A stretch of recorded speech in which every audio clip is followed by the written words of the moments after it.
Hello everyone, कैसे हैं आप लोग। आई होप कि आप सब बहुत अच्छे हो गाइस। तो आज है 17 अक्टूबर और आज हम लोग 17 अक्टूबर से बनने वाले सभी करंट अफेयर्स को डिस्कस करेंगे और साथ ही में जीके के क्वेश्चंस डिस्कस करेंगे जो एग्जाम में पूछे जा चुके हैं या मोस्टली पूछे जाते हैं। तो चलिए स्टार्ट करते हैं आज का वीडियो। आज का फर्स्ट क्वेश्चन है, राष्ट्रपति द्रौपदी मुर्मू ने हाल ही में अक्टूबर 2022 को किस संस्थान में परम कामरूप सुपर कंप्यूटर का उद्घाटन किया।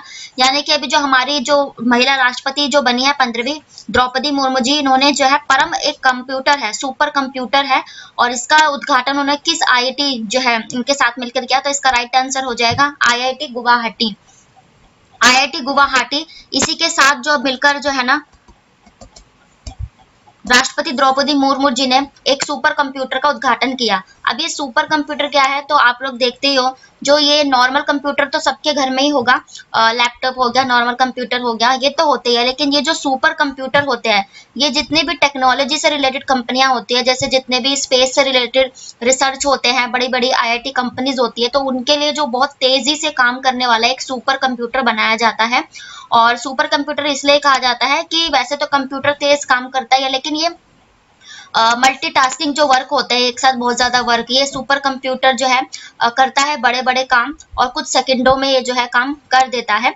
और बात आई अब सुपर कंप्यूटर्स की, तो कंप्यूटर से रिलेटेड जो पहला दुनिया का सबसे पहला जो एक सुपर कंप्यूटर था, ये कंप्यूटर था सीडीसी। कौन सा? सीडीसी, ये एक सुपर कंप्यूटर था, सीडीसी 6600। ये दुनिया का पहला सुपर कंप्यूटर था। और अगर पूछा जाए कि भारत का पहला सुपर कंप्यूटर कौन था, तो ये परम 800 था। अभी जो आपने इसके जो है कई मॉडल जो है लॉन्च हो चुके हैं, तो सबसे पहला जो भारत का सुपर कंप्यूटर था ये परम 8000 था। और अभी जो लॉन्च किया है राष्ट्रपति द्रौपदी मुर्मू जी ने, ये क्या है, आईआईटी गुवाहाटी के द्वारा परम कामरूप, ये इसका न्यू एडिशन लॉन्च हुआ है, परम कामरूप। ठीक है। और एक अमेरिका का जो है फ्रंटियर कंप्यूटर, ये अमेरिका का था, ये दुनिया का सबसे तेज कंप्यूटर है आज के जमाने में। और जापान का कौन सा है? फुकागू। तो जापान का ये फुकागू है सुपर कंप्यूटर, ये भी सबसे तेज है दुनिया का। अगर अदर ऑप्शंस तक हम डिस्कस करें तो आईआईटी मद्रास, तो आईआईटी मद्रास ने क्या हुआ, आईआईटी मद्रास ने आप लोग जानते हैं एक होमोसेफ नाम का जो रोबोट है, एंटी टैंक जो होते हैं, जैसे जो गटर या सीवर्स वगैरह होते हैं, इसमें जो मजदूरों को उतरकर उनकी सफाई करनी पड़ती है और कई हादसों में तो उनकी जान भी चली गई है। तो इसी से छुटकारा पाने के लिए आईआईटी मद्रास ने जो है होमोसॉफ नामक एक रोबोट का वो संचालन किया था, उन्हें बनाया था। और आईआईटी मद्रास ने ही कैंसर बीमारी जो होती है उसका एक पाइवट भी बनाया था, कैंसर बीमारी का एक पाइवट आईआईटी मद्रास ने बनाया। और सर्वश्रेष्ठ शिक्षण संस्थान, मतलब टॉप की आईआईटी का जो अवार्ड मिला, ये आईआईटी मद्रास को ही मिला था। आईआईटी गुवाहाटी ने भी परम कंप्यूटर तो बनाया ही है। इसका एक और फैक्ट याद रखो, जो गन्ने की जो फसल होती है ना, गन्ने की खेती, तो इन्हीं से रिलेटेड एक और किस्म का जो इजाद किया था, ये आईआईटी गुवाहाटी ने ही किया था। और ये मैं पहले भी करा चुकी हूँ, मैंने ट्रिक भी बताई थी। देखो, जी से गुवाहाटी और जी से ही आप गन्ना लिखोगे, है ना, तो गन्ना और गुवाहाटी, ये ट्रिक्स है। और आईआईटी बॉम्बे, तो इसने क्या बताया है, इसने बताया है कि जो ये मुंबई शहर है, ये 2 mm की दर से, यानी कि 2 मिलीमीटर की दर से लगातार जो है ना डूब रही है, यानी कि समुद्र में समा रही है। मुंबई समुद्र के किनारे जो बसा है, अरब सागर, है ना। तो ये आईआईटी बॉम्बे ने ये बताया है कि 2 मिलीमीटर की दर से बॉम्बे जो है डूब रही है। आईआईटी रुड़की, तो आईआईटी रुड़की ने किसानों के संबंधित एक ऐप लॉन्च की थी, किसान ऐप जो लॉन्च की थी, ये किसानों की फसल वगैरह से रिलेटेड आईआईटी रुड़की ने। और यही जो आईआईटी है दुनिया की सबसे पुरानी, हमारे देश की सबसे पुरानी आईआईटी में से है। तो इस क्वेश्चन से इतना ही। देखते हैं नेक्स्ट क्वेश्चन। नेक्स्ट क्वेश्चन है, हाल ही में इराक का नया राष्ट्रपति कौन बने हैं। यानी कि इराक जो आप देश है, एक इराक खाड़ी देश है, तो इसके नए राष्ट्रपति अभी जो बन गए हैं, ये अब्दुल लतीफ बने हैं। कौन से? अब्दुल लतीफ इराक के राष्ट्रपति बन गए हैं। और इराक जो है, इसके जो है हमारा जो ये इराक है, ये भारत का सबसे बड़ा तेल निर्यातक देश है। यानी कि सबसे ज्यादा जो तेल भारत खरीदता है वो इराक से खरीदता है ना। और इराक जो है, इराक के बाद अभी रशिया दूसरे नंबर का तेल निर्यातक देश बन गया है भारत को। मतलब कि सबसे ज्यादा जो इराक के बाद तेल को भारत को देता है, तो ये है रशिया। और उसके बाद ये सऊदी अरब। ठीक है। और इराक के ये बन गए हैं अब्दुल लतीफ रशीद, ये न्यू प्रेसिडेंट यानी कि इराकी पार्लियामेंट के नए राष्ट्रपति ये बन गए हैं। अदर ऑप्शंस अगर डिस्कस करें तो इसाक लतीफ, तो ये इजराइल के हैं। इजराइल के राष्ट्रपति कौन है? तो देखो, ई से इजराइल और ई से ही इसाक, इजी ट्रिक है, ई से इसाक और ई से इजराइल। आप कुछ भी रिलेट करके पढ़ते तो याद रहता ही है, ठीक है। अगर आप लोग मेरी पहले की वीडियोस देखते हैं तो आपको पता ही होगा, ऐसी ट्रिक्स जितने भी बन सकती है, सिमिलर वर्ड्स होते हैं, सिमिलर साउंड्स होते हैं, तो मैं वो जरूर शेयर करती हूँ। तो ई से इसाक लतीफ ये यहाँ के राष्ट्रपति है। और प्रधानमंत्री कौन है? तो यायर लैपिड, एग्जाम का क्वेश्चन बन चुका है, यायर लैपिड ये इराक के प्रधानमंत्री हैं। और इसाक लतीफ ये यहाँ के राष्ट्रपति है इजराइल के। रानिल विक्रम सिंघे, तो ये रानिल विक्रम सिंघे कहाँ के? ये श्रीलंका के। हाल ही में जब ये फाइनेंशियल क्राइसिस आप लोगों ने न्यूज में देखा ही होगा, ये जब वित्तीय आपातकाल से गुजर रहा है, उसके बाद जो है रानिल विक्रम सिंघे ये यहाँ के पहले प्रधानमंत्री थे, लेकिन अब राष्ट्रपति बन चुके हैं। और अब श्रीलंका के कौन है? तो दिनेश गुणवर्धने श्रीलंका के प्रधानमंत्री हैं। लिज ट्रस यानी कि लीजा ट्रस, अभी हाल ही में जो ब्रिटेन में बोरिस जॉनसन ने जो है अपना इस्तीफा दिया, उसके बाद कंजर्वेटिव पार्टी से ये लिज ट्रस जो है यहाँ की महिला प्रधानमंत्री बन गई है। नेक्स्ट क्वेश्चन है, सशस्त्र बल युद्ध आकस्मिकता कल्याण कोष योग में योगदान देने के लिए देश के नागरिकों के लिए कौन सी वेबसाइट लॉन्च की गई? यानी कि सशस्त्र बल यानी कि हमारी सेना से ही रिलेटेड है, तो उनको सशस्त्र हमारे जितने भी बल है, आईएसएफ, ये जो है ना बीएसएफ होते हैं, जो बॉर्डर सेफ्टी या सुरक्षा से रिलेटेड हमारे जो जितने भी एयर फोर्सेज हैं, इनके लिए जो है कोष, कल्याण कोष में इनकी जो इनकी बढ़ोतरी के लिए जो है एक जो तरह का डोनेशन, इसके लिए माँ भारती के सपूत ये ऐप लॉन्च की गई है। कौन सी? माँ भारती के सपूत, ये हमारे रक्षा मंत्री राजनाथ सिंह के द्वारा लॉन्च की गई है। यह है हमारे रक्षा मंत्री राजनाथ सिंह, इन्हीं के द्वारा माँ भारती के सपूत, ये आर्म फोर्स के लिए कैजुअलिटी वेलफेयर फंड है एक तरीके का, ठीक है। तो जो ये दिल्ली में राष्ट्रीय युद्ध स्मारक परिसर में एक आयोजित दौरान किया जाएगा, यानी कि ये कहाँ पर किया जाएगा? दिल्ली में, जहाँ पर दिल्ली में आप लोग जानते हैं पहला वॉर मेमोरियल कहाँ पर है? ये दिल्ली में ही बना है। तो दिल्ली में ही जो है वॉर मेमोरियल में इसका जो है उद्घाटन किया गया, क्योंकि वॉर मेमोरियल रक्षा से ही रिलेटेड है, तो इसीलिए दिल्ली में ही माँ भारती के सपूत ऐप जो है ये लॉन्च की गई है। रक्षा मंत्री है हमारे राजनाथ सिंह। और रक्षा मंत्री राजनाथ सिंह से एक फैक्ट आप लोग याद कर लेना, ये जो मंगोलिया, कहाँ पर? अभी ये मंगोलिया की यात्रा पर गए थे राजनाथ सिंह, वहां पर एक तेजस नाम का घोड़ा इनको यहाँ के प्रधानमंत्री द्वारा गिफ्ट किया गया, तेजस नाम का घोड़ा ये, ठीक है, मंगोलिया पे जब ये गए थे। ठीक है, तो इस क्वेश्चन से इतना ही। देखते हैं नेक्स्ट क्वेश्चन है, प्रधानमंत्री नरेंद्र मोदी जी ने हिमाचल प्रदेश के किस जिले में 2 पनबिजली योजनाओं का आधारशिला रखी? आप लोगों ने न्यूज में भी हाल में अभी 2 दिन पहले की न्यूज है कि हिमाचल प्रदेश के चंबा में जो है गए थे नरेंद्र मोदी जी और कई परियोजनाओं का यहाँ पर उद्घाटन किया। तो यहाँ पर जो है पानी और बिजली से जो हिमालय से जो मतलब हिमाचल प्रदेश में जो नदियां हैं, अब उनके पानी को ही, पहाड़ के पानियों को यूज करके जो है यहाँ पर बिजली की शुरुआत की गई है। तो ये चंबा में शुरू की गई है। अभी जो हिमाचल प्रदेश दौरे पे गए थे, तो हिमाचल प्रदेश में पल बिजली परियोजनाओं का जो उद्घाटन है, ठीक है, और ये यहाँ पर रेणुका जो बांध है, यहीं पर इन परियोजनाओं का अनावरण किया जाएगा नरेंद्र मोदी जी द्वारा, ठीक है। और अब बात आई है हिमाचल प्रदेश की, तो इसकी राजधानी क्या है? तो शिमला हिमाचल प्रदेश की राजधानी है। और जयराम ठाकुर इसके हिमाचल प्रदेश के मुख्यमंत्री है। कौन? जयराम ठाकुर। तो जयराम ठाकुर यहाँ के मुख्यमंत्री हैं। और चंबा जिले में इन्होंने पानी की बिजली योजनाओं का शुरुआत की। और लाहौल स्पीति, तो लाहौल स्पीति में क्या है? तो हिमाचल प्रदेश का जो लाहौल स्पीति है, यहाँ की हींग को है ना जीआई टैग मिल चुका है, यानी कि ये हींग की खेती के लिए लाहौल स्पीति फेमस जगह है। और काजा ये भी हिमाचल प्रदेश में ही है। और हिमाचल प्रदेश में ये जो काजा है, ये ई व्हीकल जो चार्जिंग होती है उसके क्षेत्र में ये जो जिला है ये टॉप पर है। ई व्हीकल चार्जिंग के लिए काजा जिला टॉप पर है। और अदर फैक्ट अगर डिस्कस करें हिमाचल प्रदेश के, तो हिमाचल प्रदेश में जो एक नारी को नमन योजना, ये भी एग्जाम में भी पूछे जा चुकी है। जो भी अभी रेलवे के शायद एग्जाम चल रहे हैं, तो नारी को नमन योजना यहाँ पे पूछी जा चुकी है, ये हिमाचल प्रदेश की है। और हिमाचल प्रदेश ड्रोन नीति अपनाने वाला पहला राज्य था।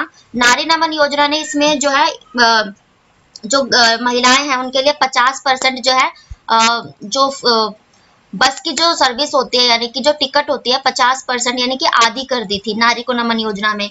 हिमाचल प्रदेश में देखो pin valley, the great Himalayan park, ये सब कहाँ है? तो ये हिमाचल प्रदेश में ही अक्सर एग्जाम का पार्ट बनते हैं। तो इस क्वेश्चन से इतना ही। देखते हैं नेक्स्ट क्वेश्चन।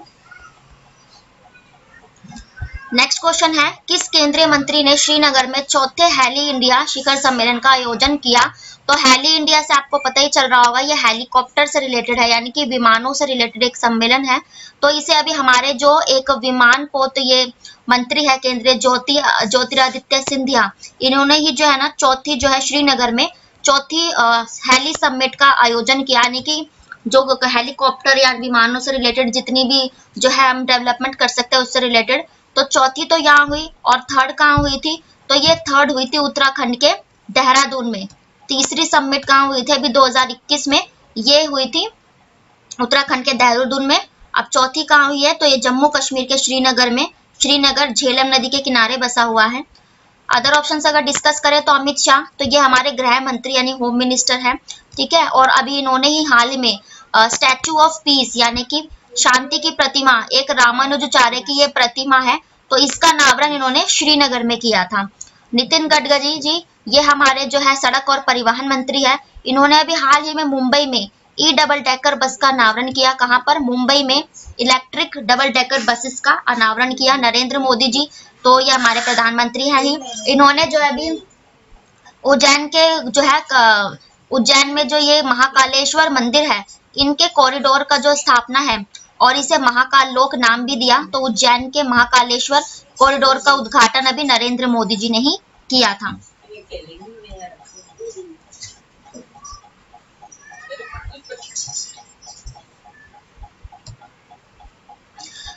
नेक्स्ट क्वेश्चन है, 14 अक्टूबर को कौन सा दिन मनाया जाता है? यानी कि जो 14 अक्टूबर है, एक थिंग इसमें प्रिंट में मिस्टेक हो गई, तो 14 अक्टूबर को हमें ना ई वेस्ट डे यानी कि ई कचरा वेस्ट डे जो हम 14 अक्टूबर को मनाते हैं। ई मतलब कि जो इलेक्ट्रिक मतलब जो गार्बेज होता है, कूड़ों से रिलेटेड जो हमें जानकारी यानी कि कचरा हम जो है ना फैलाए। जो इलेक्ट्रिक वेस्ट होता है उसको ऐसे ही, जैसे कि मोबाइल फोन हो गए, टेलीफोन हो गए, तो ई कचरा जो पार्क होता है ये पहला कहाँ लगाया गया? अभी हाल ही में पहला ई कचरा पार्क दिल्ली में लगाया गया। और जो ई कचरा क्लिनिक ये भोपाल मध्य प्रदेश में पहले खोला जा चुका है। तो ई कचरों से रिलेटेड जो जानकारी के लिए 14 अक्टूबर को ये दिन मनाया जाता है। अदर ऑप्शन अगर डिस्कस करें तो 8 अक्टूबर को अभी हमने जो है अपना एयरफोर्स इंडियन एयरफोर्स डे मनाया, आप लोगों को देखा ही होगा न्यूज में। और इंडियन एयरफोर्स जिसकी स्थापना 1932 में हुई थी और ये ब्रिटिश काल में हुई थी, तब इसे रॉयल कहा जाता था।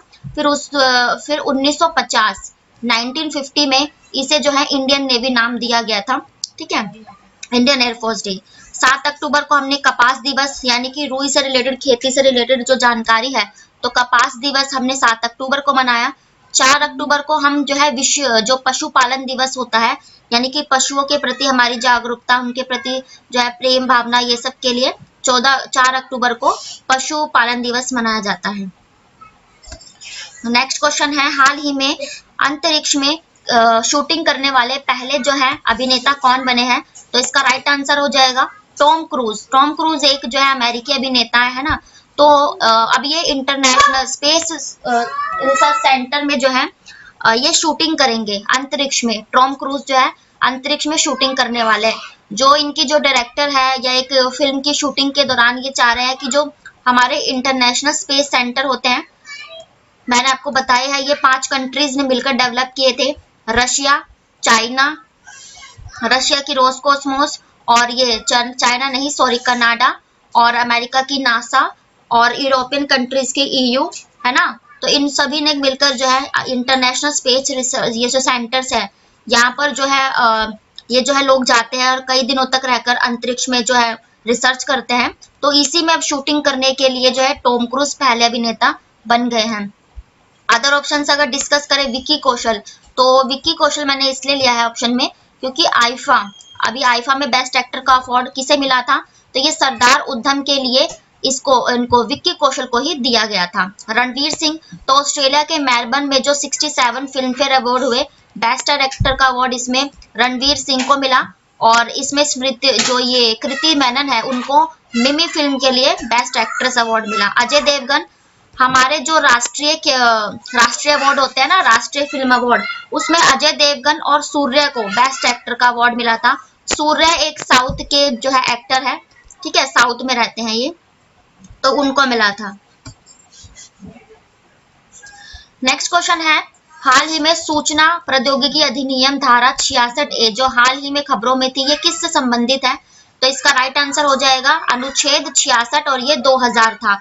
अब ये क्या था?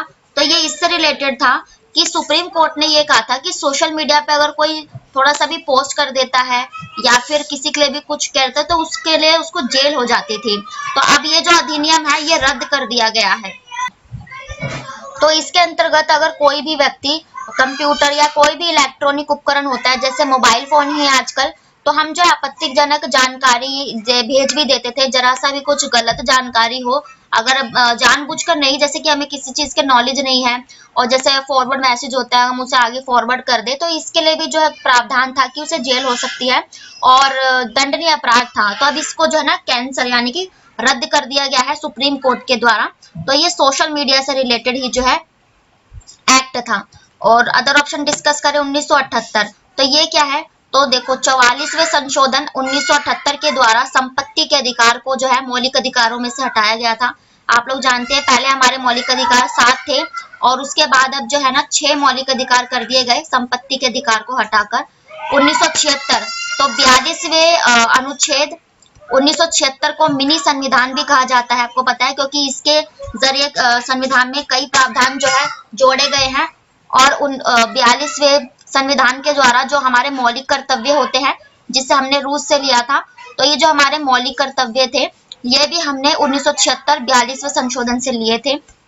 3A, अभी हाल ही में आंध्र प्रदेश ने अपनी जो सुविधाओं या राज्यों से रिलेटेड एक अनुच्छेद इन्होंने भी बताया था, ये 3A है। तो ये जो A का मतलब ये आंध्र प्रदेश है, तो 3A एक्ट ये आंध्र प्रदेश का था, ठीक है। तो इस क्वेश्चन से इतना ही नेक्स्ट क्वेश्चन है, ये मैंने रिवीजन क्वेश्चन रखा है, भारत के दूसरे CDS कौन बने? तो इसका राइट आंसर हो जाएगा अनिल चौहान। पहले कौन थे? तो ये थे हमारे विपिन रावत जो उत्तराखंड से थे। ये अनिल चौहान भी उत्तराखंड से है, ये हमारे दूसरे CDS बने हैं। SL थाउसेन, ये मैंने क्वेश्चन में इसलिए रखा है, SL थाउसेन अभी ये जो CRPF है, CRPF के जो अध्यक्ष बने हैं ये बने हैं SL थाउसेन। और R वेंकटरमणि ये हमारे जो है अटॉर्नी जनरल यानी कि महान्यायवादी, ये बने हैं हमारे R वेंकटरमणि। और धनंजय यशवंत चंद्रचूड़, अभी मैंने कल की 1-2 दिन पहले की वीडियो में ही कराया था, ये हमारे मुख्य न्यायाधीश बन गया है, यानी कि हमारे जो चीफ जस्टिस ऑफ इंडिया नए ये बन गए धनंजय यशवंत चंद्रचूड़ और UU ललित की इन्होंने जगह ली है। नेक्स्ट क्वेश्चन भी रिवीजन का है ताकि आपको अच्छे से, क्योंकि ये मोस्ट इंपोर्टेंट क्वेश्चन है, इसमें से पूछा ही जाएगा। जो भी नियुक्ति या पुरस्कार हो जाते हैं और ये तो नोबेल पुरस्कार है, तो इसलिए मैंने रिवीजन के लिए रखा है। तो साहित्य का यानी लिटरेचर का नोबेल पुरस्कार किसे दिया गया? तो ये एनी एनेक्सी एक फ्रांस की लेखिका है, इन्हीं को दिया गया। और स्वांते पाबो, सबसे पहले इन्हीं को जो है नोबेल पुरस्कार दिया गया था। ये किसमें? मेडिकल यानी कि चिकित्सा के क्षेत्र में। स्वांते पाबो ये स्वीडन के है, इन्हें दिया गया। इन्होंने जो अनुवांशिक गुणों पर जो है पता लगाया था, उनके लिए इन्हें दिया गया है, खोज की थी। शशि थरूर, तो फ्रांस की संसद ने शशि थरूर जो एक वरिष्ठ कांग्रेस नेता है, इनको शशि थरूर को फ्रांस की संसद ने सम्मानित किया था, ठीक है। और नोबेल पुरस्कार कब शुरू हुए थे? तो मैंने आपको बताया था 1901 में। और अल्फ्रेडो नोबेल एक व्यक्ति थे, अल्फ्रेडो नोबेल के जो है तौर पर मतलब इन्हीं के जो है सम्मान में अवार्ड दिए जाते हैं। और इन्होंने डायनामाइट की खोज की थी, इसीलिए इनको जो है ये सम्मान इन्हें दिया गया था और अब ये जो है पुरस्कार दिए जाते हैं। तो ये थे आपके कुछ डेली के करंट अफेयर्स। अब हम लोग डिस्कस करेंगे कुछ इंपॉर्टेंट जीके के क्वेश्चंस, ये भी ऑल कॉम्पिटिटिव एग्जाम्स के लिए होंगे, जितने भी SSC, banking, railway, Delhi police, UPSC, UP PAT, जितने भी आप लोग वनडे एग्जाम देते हैं उन सभी के लिए ये जो है इंपॉर्टेंट है, डेली करंट अफेयर्स भी और जीके भी। तो देखते हैं हमारा फर्स्ट क्वेश्चन है हमारा, संविधान के किन प्रावधानों के तहत भारतीय संसद को एक नया राज्य बनाने का अधिकार है? यानी कि आप लोगों ने पढ़ा ही होगा जो संसद है वो उनको जो है नए राज्य बनाने या कोई राज्य है उनको जो है उसका दर्जा खत्म करने ये अधिकार संसद को है।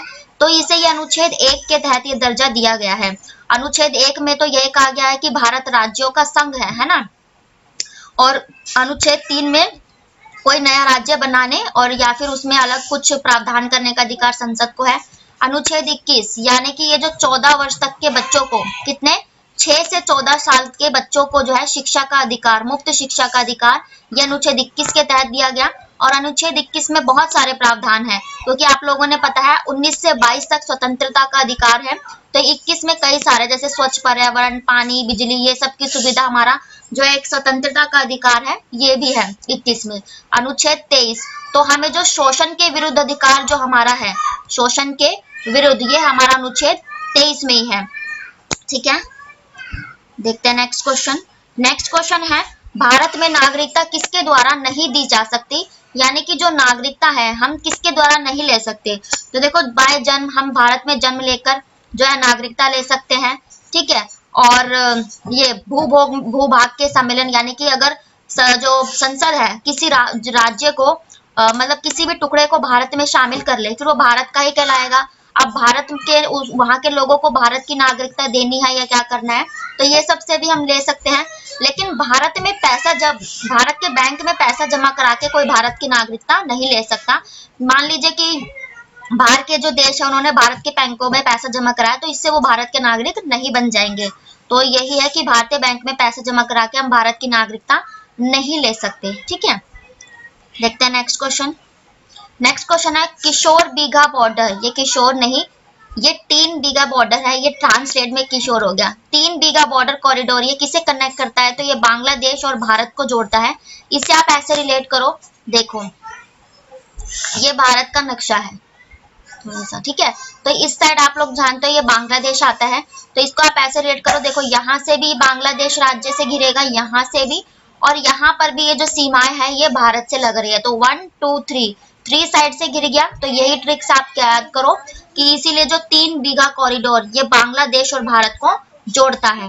ठीक है, भारत और चीन, तो मैकमोहन रेखा आप लोग जानते हैं भारत और चीन में है, और रेड क्लिफ जो रेखा है, ठीक है, ये भारत और पाकिस्तान के बीच है। नेक्स्ट क्वेश्चन, जब नदियां मैदानी क्षेत्र में प्रवेश करती हैं तो ये मुड़े हुए रास्ते पर बहने लगती हैं, जिसे क्या कहा जाता है, तो इसका राइट आंसर हो जाएगा विसर्प, यानी कि जो आप लोग जानते हैं जब ये नदी है ये पहाड़ों से निकली है नदी, ठीक है, और यहाँ से कोई भी नदी पहले अपना सीधा रास्ता बनाएगी, तब ये जो यहाँ के मैदानी क्षेत्र होंगे फिर ये आकर ऐसे विसर्प मोड़दार हो जाती है, तो ये सांप की आकृति ले लेती है, इसीलिए इसे विसर्प, सर्प यानी कि सांप है ना, वी मतलब कि मुड़ जाना है ना, तो सांप की आकृति ले लेती है, तो तभी इसे विसर्प कहा जाता है। नेक्स्ट क्वेश्चन, नेक्स्ट क्वेश्चन है भारत के जो राष्ट्रपति है महाभियोग की तरीका ये किस देश से लिया, मतलब राष्ट्रपति पर महाभियोग लगाने का जो प्रक्रिया हमने कहाँ से ली, तो इसका राइट आंसर हो जाएगा संयुक्त राज्य अमेरिका, यानी कि यूएसए से जो हमने है ना महाभियोग की प्रक्रिया अपनाई, और यूएस से हमने प्रस्तावना, जो हमारी प्रस्तावना है मौलिक अधिकार है, मूल अधिकार, और हमारा एक राष्ट्रपति होगा और राष्ट्रपति पर महाभियोग की प्रक्रिया, ये सब हमने यूएसए से ग्रहण की। तो देखो प्रस्तावना तो हमने यूएसए से ली, लेकिन प्रस्तावना में कहा गया है ना हम भारत के लोग, यानी कि जो प्रस्तावना की भाषा है, लिखने का तरीका, ये हमने किससे लिया, तो ये हमने ऑस्ट्रेलिया से। तो आप लोग याद करेंगे जो इसकी भाषा है प्रस्तावना की, ये हमने ऑस्ट्रेलिया से ली, सिर्फ प्रस्तावना हमने यूएसए से। आयरलैंड, तो इससे हमने अपने नीति निर्देशक तत्व, जिसे आप डीपीएसबी भी कहते हो, जो भाग 4 में वर्णित है 36 से 51, ये आयरलैंड से लिए। जर्मनी, जितने भी हम आपातकाल इमरजेंसी सर्विसेज लगाते हैं ये प्रावधान हमने जर्मनी से लिया। रशिया, तो हमारे जो मौलिक कर्तव्य है, ठीक है, अभी वर्तमान में कितने हैं, तो वर्तमान में हमारे 11 मौलिक कर्तव्य हैं, पहले 10 थे, तो मौलिक कर्तव्य हमने रूस से लिए थे।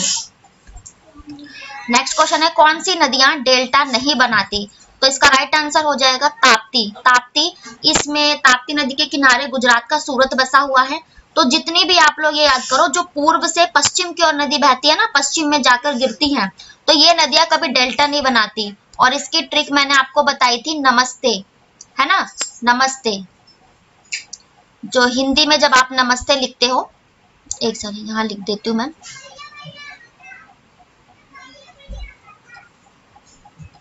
नमस्ते इसकी ट्रिक है, जितनी भी जो है नदियां पश्चिम में जाकर गिरती है, तो ये ना से नर्मदा, मा से माही, है ना, और ये लूनी नदी और एक ता से ताप्ती नदी, ये सभी नदियां डेल्टा नहीं बनाती, यानी जो भी पश्चिम यानी कि ये अरब सागर में अपना पानी छोड़ती हैं, तो ये नदियां कभी भी डेल्टा नहीं बनाएंगी। तो नर्मदा, ताप्ती, लूनी, ये सब नदियां डेल्टा नहीं बनाती। महानदी तो ये उड़ीसा में है, और गोदावरी नदी दक्षिण भारत की गंगा भी इसे कहते हैं, और सबसे वृद्ध गंगा भी इसे कहा जाता है, दक्षिण भारत की नदी है, ठीक है। और ये गंगा नदी ये भी डेल्टा बनाती है, बंगाल की खाड़ी में गिरती है। जब गंगा नदी बंगाल की खाड़ी में गिरती है तब इसे क्या कहा जाता है, तो देखो बंगाल की खाड़ी में जो ये गिरती है गंगा नदी, तब इसे पद्मा के नाम से जाना जाता है बंगाल में, ठीक है। और यमुना, तो जब ये जो यमुना नदी बंगाल में गिरती है, तब इसे जो है ना इसके नाम से जमुना के नाम से जाना जाता है, ठीक है, जमुना और पद्मा। और यही मिलकर फिर यहाँ पर मेघना के नाम से जानी जाती हैं। यमुना और गंगा नदी ही बांग्लादेश में जाकर मेघना के नाम से जानी जाती है। गंगा नदी को बांग्लादेश में पद्मा, और ये जो जमुना है इसको यमुना, ये जमुना के नाम से जानी जाती है, ठीक है। नेक्स्ट क्वेश्चन है, मैजिक सीड्स बुक के लेखक कौन है, यानी कि एक बुक है मैजिक सीड्स, तो इसके वी.एस. नायपाल ये इसके जो है लेखक है। Doctor APJ Abdul Kalam, most important इनकी आत्मकथा है विंग्स ऑफ फायर। क्या? Wings of fire. तो ये बुक किसकी है? ये डॉक्टर एपीजे अब्दुल कलाम की इसकी ऑटोबायोग्राफी यानी कि आत्मकथा है। किरण बेदी, फियरलेस गवर्नेंस, आप लोग सभी जानते हैं किरण बेदी हमारी देश की पहली आईपीएस अधिकारी थी, तो फियरलेस गवर्नेंस यानी क्योंकि ये डरती नहीं थी, तो फियरलेस गवर्नेंस इन्हीं के बुक है। एक आकस्मिक प्रधानमंत्री यानी एन एक्सीडेंटल प्राइम मिनिस्टर, ये किसकी है? तो ये डॉक्टर मनमोहन सिंह की है। डॉक्टर मनमोहन सिंह के ऊपर ये बुक लिखी थी संजय बारू ने। An accident prime minister Manmohan Singh के ऊपर बुक लिखी थी संजय बारू ने।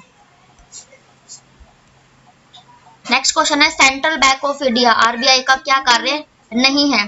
तो मतलब इनमें से क्या कार्य जो central bank of India RBI नहीं करता? तो देखो, सरकारी खर्च पर नियंत्रण रखना यानी कि कंट्रोल ओवर गवर्नमेंट एक्सपेंडिचर, सरकारी व्यय पर नियंत्रण रखना आरबीआई का काम नहीं होता, ये सरकार केंद्र सरकार का काम है। तो मौद्रिक नीति पर नियंत्रण करना, बैंकों का बैंक आपने कहा है, सुना होगा आरबीआई को कहते हैं। विदेशी मुद्रा का कार्य करना, ये सब आरबीआई के कार्य हैं। इसकी स्थापना कब हुई? तो आरबीआई की स्थापना 1935 में हुई थी, और इसका जो राष्ट्रीयकरण हुआ था ये कब हुआ? ये 1949 में हुआ था। और जो है ये सेंट्रल बैंक है, ठीक है, तो ये इसका मुख्यालय कहाँ है? तो मुंबई में है, और शशिकांत दास इसके वर्तमान के गवर्नर हैं, ठीक है। देखते हैं नेक्स्ट क्वेश्चन। नेक्स्ट क्वेश्चन है, देश में पूजा की जाने वाली पहली मानव मूर्ति कौन सी थी? यानी कि आप लोग जानते हैं ये जो शिव, ब्रह्मा, विष्णु जी, इनको तो भगवान के रूप में हमने पूजा है ना, लेकिन मानव के रूप में जो मतलब लेकर जो है पहले मानव के रूप में जो इन्होंने प्रवचन दिए, तो ऐसी सिर्फ महात्मा बुद्ध जी की मूर्ति थी। पहली मानव मूर्तियां ये महात्मा बुद्ध जी की थी, ठीक है।